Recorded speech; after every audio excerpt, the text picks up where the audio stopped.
मैं परमेश्वर का धन्यवाद देता हूँ इस सुबह के समय के लिए। सर्वशक्तिमान परमेश्वर के पवित्र वचन के सामने आने का प्रभु ने जो मौका दिया है। आइए आज सुबह के वचन मनन के लिए नीति वचन 28 का 15 हम पढ़ें। कंगाल प्रजा पर प्रभुता करने वाला दुष्ट गरजने वाले सिंह और घूमने वाले रीछ के समान है। हम परमेश्वर का वचन कुछ समय से सीख रहे हैं और हमने सीखा कि कैसे सर्वशक्तिमान परमेश्वर ने मनुष्य को इस पृथ्वी में कुछ दिन बिताने के लिए नहीं बनाया है, वरन एक अनंत काल की योजना के तहत मनुष्य को सिरजा है। परमेश्वर ने मनुष्य को स्वर्गदूतों की तरह परमेश्वर की आराधना करने के लिए नहीं बनाया, वरन मनुष्य परमेश्वर का वारिस है। इसलिए मनुष्य को परमेश्वर ने इतनी सुविधाएं, इतनी खूबियों से आशीषित किया जो स्वर्गदूतों को नहीं मिली। मनुष्य को दिए गए खूबियों और अवसरों का मनुष्य ने नाजायज फायदा उठाया, अपनी स्व इच्छा से चलने को फैसला लिया और हम देखते हैं उसके सृष्टिकर्ता ने मनुष्य को छोड़ा नहीं है। सृष्टिकर्ता परमेश्वर चाहता है कि मनुष्य परमेश्वर पर भरोसा करे और परमेश्वर की आज्ञाओं को माने, लेकिन उसे खुद फैसला लेने की आजादी दी थी। और जब मनुष्य ने बलवा किया, हमने देखा कैसे सृष्टिकर्ता उसे धीरे धीरे सिखा रहा है, शिक्षित कर रहा है कि वो कैसा है, उसकी क्षमता कितनी है और कितनी ऊंची बुलाहट उसे है। गिरे हुए स्वर्गदूतों को ऐसा सौभाग्य नहीं मिला, क्योंकि मनुष्य और स्वर्गदूतों को बनाने के पीछे परमेश्वर की योजना अलग अलग है। एक समय था जब मनुष्य अपनी आजाद मर्जी से चल रहा है। परमेश्वर ने उसे तंग नहीं किया, उसे समय दिया कि वो खुद चले।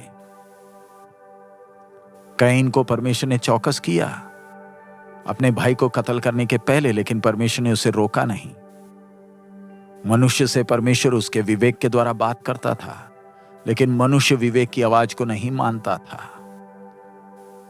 एक समय आया, परमेश्वर ने मनुष्य को मनुष्य के ऊपर राज्य करने का अवसर दिया ताकि मनुष्य पाप की गंभीरता को समझे।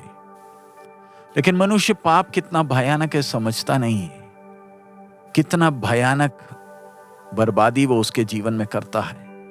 कोरोना वायरस और बाकी जितने भी वायरस हमने देखे हैं, वो पाप के उस वायरस से के उतना खतरनाक नहीं है। पाप का जो वायरस है वो हमारे जीवन में मृत्यु लाता है। मृत्यु का मतलब सृष्टिकर्ता से हमेशा के लिए अलग कर देता है। कोरोना वायरस और बाकी तो सिर्फ हमारे शरीर को तंग करते, प्राण और आत्मा को छूते नहीं है, जो अनंत काल के हैं। हमने जो वचन आज सुबह पढ़ा, इसमें देखते हैं कैसे पाप मनुष्य को एक गरजने वाले शेर और घूमने वाले रीछ के समान बना देता है। आज इंसान जानवरों पर हमला नहीं कर रहा, लेकिन जानवरों का स्वभाव अपने व्यक्तित्व में दिखाकर खुद के भाई बहनों पर प्रहार करता है।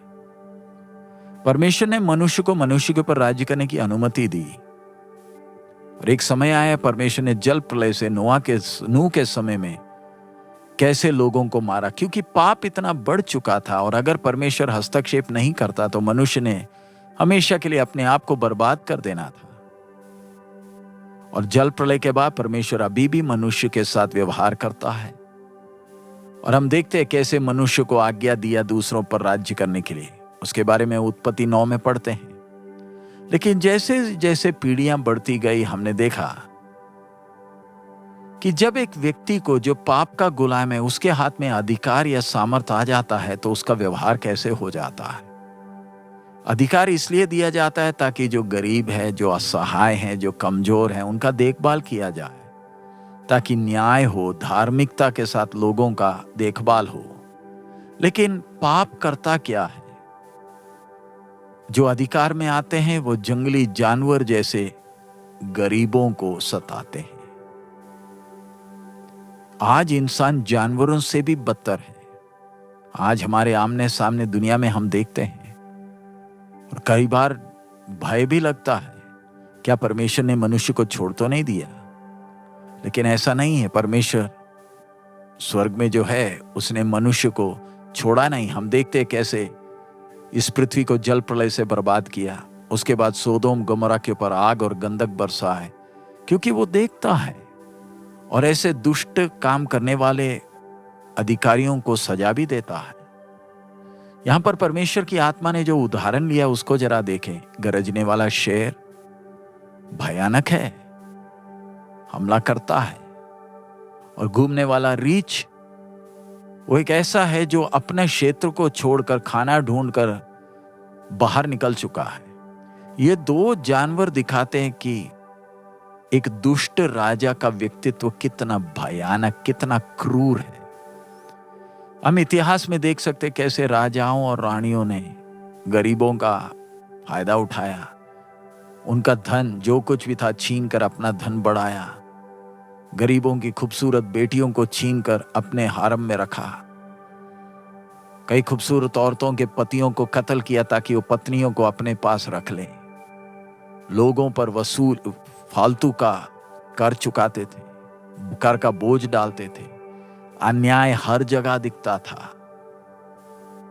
मनुष्य ने बनाए राजाओं को दुनिया ने देखा है। आज डेमोक्रेसी है, आज डिक्टेटरशिप भी है, ये भी उससे कोई फर्क नहीं। इंसान को ही राज्य करने के लिए चुन रहा है। आज कितनी लड़ाइयां हैं, कितनी पॉलिसियां बनाई जा रही हैं जिससे इंसान का अपना फायदा हो। कोई भी क्षेत्र देख लें, मनुष्य को ही बर्बाद कर रहा है। मनुष्य अपना ही दुश्मन बन गया है। मानव जाति का दुश्मन कोई दूसरे लोग से कोई स्वर्गदूत नहीं आ रहा, वरन मानव जाति ही मानव जाति को बर्बाद करने में तुली है। वचन में हम देखते कैसे फरो ने इस्राएल के कौम को गुलाम बनाया, उनके बच्चों को मारा, लेकिन स्वर्ग चुपचाप देखता नहीं रहा। उन दाइयों को जिन्होंने मदद किया उन्हें प्रभु ने आशीष दिया। फरो के उसी पॉलिसी को इस्तेमाल कर परमेश्वर ने फरो को और मिस्र को बर्बाद किया। इतिहास उसका प्रमाण है। आहाब और यिसबेल के बारे में पढ़ते कैसे इस्राएल देश को उन्होंने बर्बाद किया अपने दुष्ट राज्य के द्वारा। नाबोत का कत्ल किया ताकि उसकी दाख की बारी को छीन ले। आखिरी में हुआ क्या? यिसबेल को कुत्तों ने खाया और आहाब के खून को उसके रथ से कुत्तों ने चाटा। हम एक ऐसे परमेश्वर की सेवा करते हैं जो धर्मी है, जो न्यायी है। आज सुबह के समय हम अपने आप को जांच कर देखें। हम शायद कोई राजा या अधिकारी नहीं होंगे, लेकिन परमेश्वर ने हमें जिम्मेवारियां और अधिकार सौंपा है। हमें पाप से छुड़ाया, परमेश्वर का संतान बनाया। जहां परमेश्वर ने मुझे रखा, क्या मैं जिम्मेवार हूं? क्या लोग मेरे जीवन के द्वारा तसल्ली पाते हैं, या क्या मैं स्वार्थी हूं? क्या मैं दूसरों की परिस्थितियों का नाजायज फायदा उठाता हूं? ध्यान रखें, स्वर्ग का परमेश्वर हमारे हर एक विचार और कामों को देख रहा है।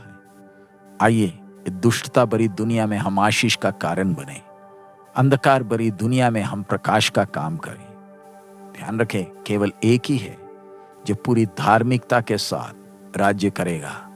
वो आज भी सिंहासन में विराजमान है। वही परम अधिकारी है, वही हमारा प्रभु और उद्धारकर्ता यीशु मसीह है। कितना बड़ा आशीष है कि हम उसे जान पाए, हम उसके संतान और संगी वारिस हैं। क्या हम आज सुबह के समय हमारे प्रभु को धन्यवाद दे सकते हैं कि कितनी बड़ी आशीष उसने हमें दिया। हमारे प्रभु को हमारे जीवन में राज्य करने दें। खुद के अधिकारी बनने के जगह में आइए प्रभु के राज्य के लिए, प्रभु के राज्य हमारे जीवन में बने रहने के लिए हम अपने आप को समर्पण करें, ताकि प्रभु की महिमा हमारे जीवनों के द्वारा हो सके। आइए हम प्रार्थना करें। हमारे अनुग्रहकारी दयालु पिता, हम आपका धन्यवाद देते हैं सुबह के समय के लिए, आपके वचन के लिए। प्रभु, आप हम एक एक से बात कराएं।